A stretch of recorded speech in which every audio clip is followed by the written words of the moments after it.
Hey everyone, welcome back to another video. In today's video we're going to go over the Rune Priority List for the Season 16 and probably the Season 17 because I highly doubt it will change.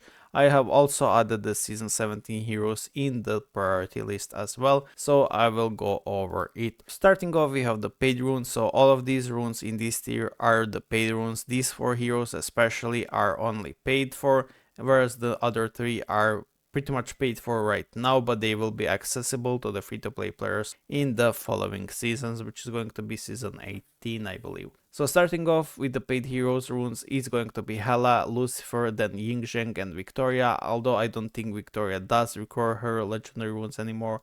To start off, you will want to purchase their epic runes and then evolve them if you want to save some money, because as I said, the full legendary set is about $400, whereas full epic set is only $100, and the evolve stones kind of come for free, or you can just purchase them in the decrease. So overall it saves you some of the money going forward and helps you basically just save some money. So as you can see, you can purchase them right here for the 20 bucks, I believe. So it's really one of those recommended deals I would suggest getting. But yeah, that's how I basically save money on the runes. I don't think getting 4 legendary runes for $400 is worth it in any case. So starting off with seasonal heroes, Asmodeus has the best runes out of this season and are worthy of full legendary in my opinion, but again I would only get epic and then evolve. Susanna's runes are kind of good and bad at the same time, and Izanami as well should be good in PvE, but in PvP these runes are absolutely horrible. The damage reduction, or rather the defense reduction, as well as 500% HP increase shouldn't really matter all that much. Then we move to the must-have tier, so these are the absolute top priority. These runes are accessible to everyone and they're aimed to help you in your account progress in the early game and especially be useful in the late game. Starting off, we have in the first slot Emily. Emily is only worth it if you are going with the Tsuki start, so if not, you can safely ignore Emily in here. She only needs epics, don't worry about her legendary, they are not worth going for, but she only really needs epics and is only really worth it if you went with the Tsuki start. Otherwise, you should be aiming for Pandora because you will likely get Pandora. If not, you will have Yorm, so either Pandora or Yorm depending on which hero you get up to 7 stars first. Yorm ideal rune is full legendary, but if you can't afford it, getting 2-2 is fine and later evolving is also fine. Wu Zetian is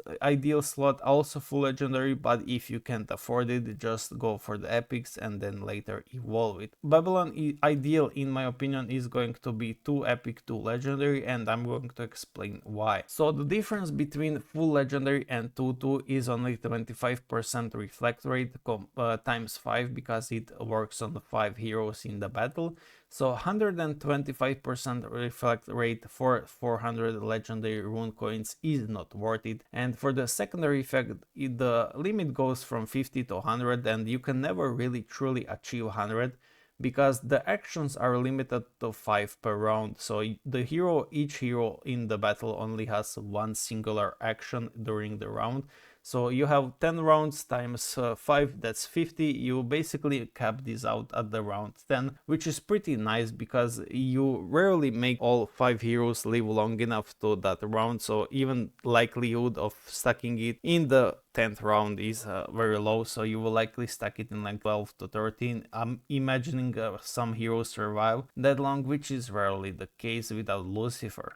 So the limit increase is absolutely useless, and paying 400 legendary coins for 125 reflect rate is not worth it in my opinion. So basically the limit increase is useless in this case, and only paying for the additional reflect rate is not worth it. Therefore my suggestion is going to be get Babylon to 2 epic, 2 legendary and stop there. I kind of did get her 2 epic, now I'm just going to get 2 legendary. The runes for her I'm going to run is unique reflect rate, so I'm already kind of prepared and I'm going to evolve the later two. The next hero on the list is Hades. Hades kind of needs runes to work, he needs 7 stars as well, and he does really benefit from full legendary over anything, so I do suggest getting his full legendary, although I feel like his presence is slightly vanishing, but you will still use him in the wilderness modes, such as Palace of Penrose. You can also use him in the Lost City quite frequently at high tier levels, and also pretty good in the multi-team PvP battle, so even Foggy still. So it's not really a bad investment. The issue is getting him up to 7 stars. You can do that by purchasing him from the guild shop, assuming you have some leftover coins after purchasing the seasonal heroes. But if you do not, then that's unfortunate, because Gaia was just added and Gaia is a higher priority in my opinion to get from here. So these are the top heroes. As I said, to repeat, Emily only if you start with Tsuki, otherwise get Pandora or Yorm depending on which one you got up to 7 stars first. Wuzetian is for the Lost City, although you can use Babylon nowadays to replace Wuzetian in majority of the levels, it will give you better results. So I'm considering swapping these two, although Babylon is kind of tough in terms of priority, so I will have to add her to the beginner's priority somewhere here and think about it further. But so far I'm going to leave Wuzetian being first, although you will probably be getting Babylon before you get Wuzetian, so it's pretty iffy. And yeah, just get whichever first hero you manage to get, which is likely going to be Babylon over Wuzetian, so I'm just going to swap them over and keep it like this. As for the Corn alternative, this is mainly for the PvP, and I would like to note I didn't get to test that Knight, Venus, nor the Eve, and I didn't get to test Loki. So 4 of these heroes that are top priority are good runes on the text. I didn't get to test them because I do not have them, so I will be getting majority of them at the start of the next season and during this season, so I will post update in the Discord, but I do not suggest getting them unless you're blindly following the Omniheroes text and assume the hero's effect is good. But in theory, Death Knight runes are better than Yorm's runes, so they should be better than Yorm because they increase the damage boost, basically just increase the damage boost, whereas the Yorm one increases skill damage boost. So overall, Death Knight should be better than Yorm, although as I said, I can't confirm this because I didn't test them. As you can see, the Yorm only increases the ultimate, whereas Death Knight increases the overall damage. As for Loki, Loki should also be amazing, but her stopping point should be legendary, because at legendary the limit is 50 times, and she can basically do that in 10 rounds because she applies 5 debuffs, or rather 5 control effects at the start of the battle, which is her kit basically, so that's kind of easy to trigger, and she should help Glorians a lot with her legendary runes, kind of like Eve helps Mystifars. What I did hear about Eve is her having a cap on the runes. I can't test that because I don't have them, but I did hear that, so I'm not sure whether it's true or not. Basically, he's having an additional cap, so if it's working, I don't think it's true, because I have seen Eve with runes beating Ethereals, which I assume is happening because of the outscaling from the Corrode increasing max HP, so I believe it's not true, but overall I'm not going to guarantee it. However, all 4 runes on the text are really good, especially Venus, which is just basically sarcophagus effect in our rune. Then going off is Elisha. I suggest getting her 2 epic 2 legendary runes, so she's basically carry. Then Gaia full legendary, although Asmodeus is going to be easily replacing her. Unfortunately, her runes and she herself is still good, but she just has been replaced by Asmodeus. Doris for full legendary in your PvE battles, mainly in the Palace of Penrose, which has been slightly outdated nowadays, but you will still be running her in the PvP battles because she's a really good Doomsday hero until you have a full roster of heroes. Everhand Diana, pretty good hero. Her HP scaling is really strong, so I suggest getting her because she converts that into a damage, I believe. And then Halissa for the Monarchs, also good in the PvE. Atropus only because of the substats, so if you get Atropus runes, only epic is enough. The rune effect is absolutely horrible, but the reason why you're getting her runes is because of this, so increase the damage effects or of prayer by 24%, so only increasing the damage effects, or rather the effects of these 2 skills right here to have your pledge be stronger. Astrid is the last hero on the PvE mostly tier, but she's also usable in PvP. Although she's quite iffy and not a lot of players kind of tend to use her, but she's still a strong hero that really is benefiting. I didn't really bother with her runes at all. As you can see, she's not even unique, which I should fix. and probably get her to dodge runes as well, maybe even evolve later on, but she's fine on epic, mix of 2-2 or legendary, it's completely up to you. Lastly, we have strong runes, useful in PvP mostly, so most of these runes are for PvP only, if not all pretty much, so yeah, they are all for PvP. Narisa, the best DPS Phantom Avenger, absolutely worth getting her reds all of the time. Same goes for the Sorija Nayushta for the Dooms. Unfortunately, unfortunately, Immortality can be executed through some of the splash mechanics or other third-party mechanics.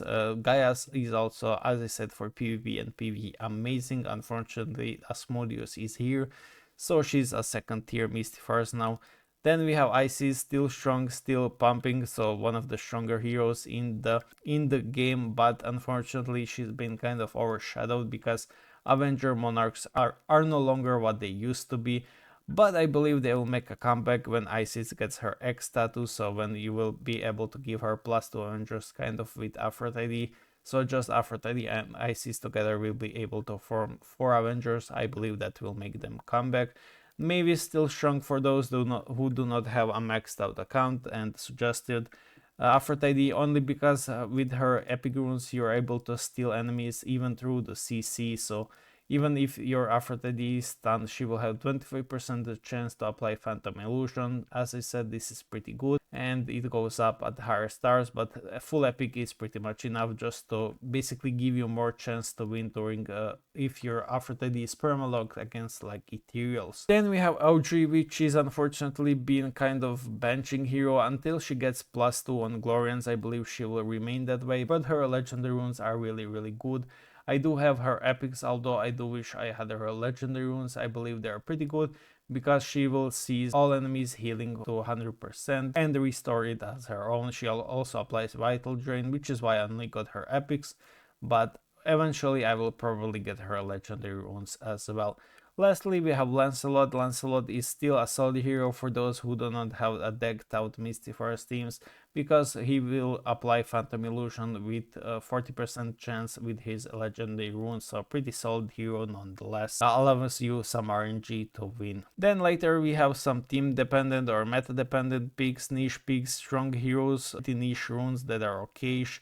And I won't go over all of this, I will go over only some of them. As for the EV niche meta dependent teams, I suggest getting these runes in this order, but you are free to do as you really wish. There's no real or wrong answer in this, so you're completely free to do as you want in terms of these runes for the EV heroes. Wealth Territory, it's mostly for the PvP. I don't think Pandora is worthy of going legendary because Wells don't struggle in the Rift Odyssey, but other than that, you will want legendary Pandora runes if they ever bring that RNG Rift Odyssey, but she's been kind of benched in the Rift Odyssey, so I will just do that. Eudora is still a pick. I believe she'll make a comeback with Izanami, but that is left to be seen.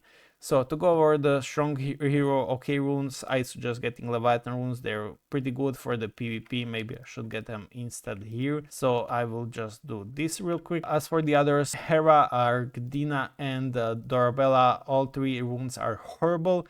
The only reason why you want their exclusive runes, or mainly Arcane Dorabellas, is because you want the effect, not because of the runes effect, but because of the substats. So you want to get the increase its own attack, you want to increase the Myriad Arcana as much as possible, as you can see, as I have done here. So this is the only reason you want to go for that, and the reason why they suck is because all of the 3 heroes are coded the same way. After taking action, which means the hero right here, now all allies increase their defense and max HP by 20%. So as I said, hero only has one singular action. This effect triggers up to 10 times per round is absolutely false. This effect only triggers 1 time per round, so stacking up to 25 times is absolutely unreal and not possible.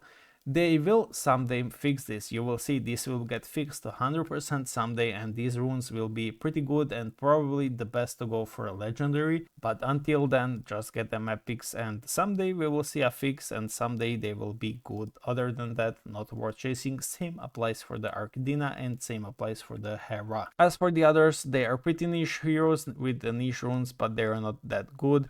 These heroes right here have good runes effect, but the heroes themselves are either outdated or not as good as before. So yeah, and as for the team or meta dependent heroes, all these heroes are kind of PvP niche heroes, so I suggest getting them, but it's really up to you honestly. Something like the Alia legendary runes are no longer as useful as before, but you can still do some magic with them nonetheless. So yeah, that was it for the legendary runes priority list as well as an rune tier list pretty much. So that's it. You have some rune notes right here in the sheet, so you can go ahead and see which hero wants which runes, whether they want unique or not, whether they can be without it, and etc, etc.